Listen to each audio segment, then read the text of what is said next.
So from our audit and assessment services, audits are generally technology centric.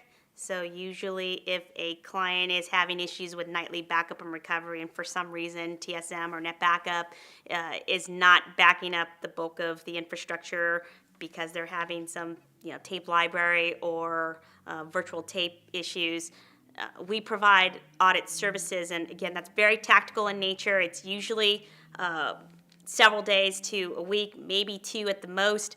A lot of times we're providing a subject matter expert that can go in, evaluate the situation, and readily make adjustments so that we can fulfill that need. From an assessment services, those are usually business-centric.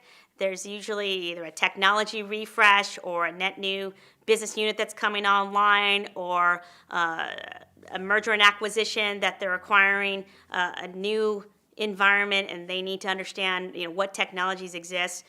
We offer assessment services for systems, which is high-end power systems, iSeries and Open Systems x86 platforms. We provide assessment service for virtualization, which would include storage, VMware, Citrix, and the desktop.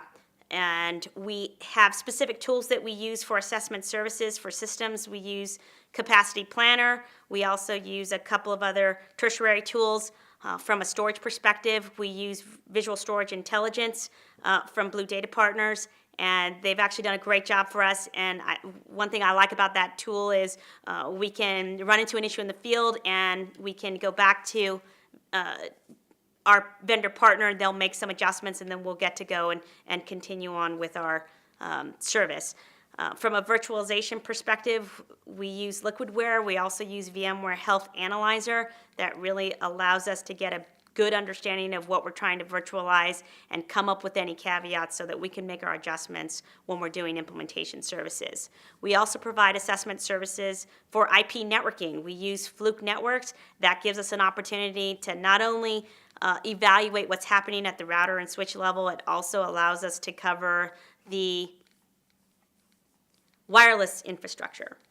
And there's really 5 things that we cover in assessment services, and to a degree we also cover it in audit services. We do quantitative analysis, which is really the tools-driven discovery and activities that will allow us to get a picture of what's going on in the environment. There's also an element of performance characteristics that we can get a good understanding of.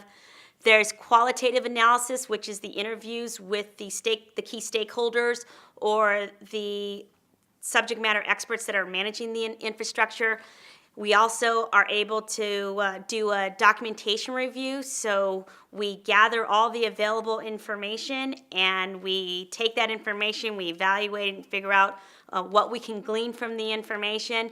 Couple that with the qualitative analysis and the discovery that we did from a tools perspective, that really gives us a comprehensive view of what's happening in the environment. And then from those 3 things, we're able to do our SWOT analysis. Again, that's strengths, weaknesses, opportunities, and threats. And we're able to apply our experience, expertise, and industry standards when we're offering the last element, which is our key findings and recommendations. And there's 2 things that we really cover in findings and recommendations. First, we create the technical presentation, which allows us to cover all the elements depending on if we're doing a full enterprise assessment that has system storage, virtualization, and IP networking. We can categorize the information and our SWOT in those 4 areas, and we can readily identify the action plan. And then from the technical analysis, we can create a executive analysis, which really pulls out the key takeaways, so we make it easier for the directors and CIOs and other decision makers to use the assessment to make good business decisions.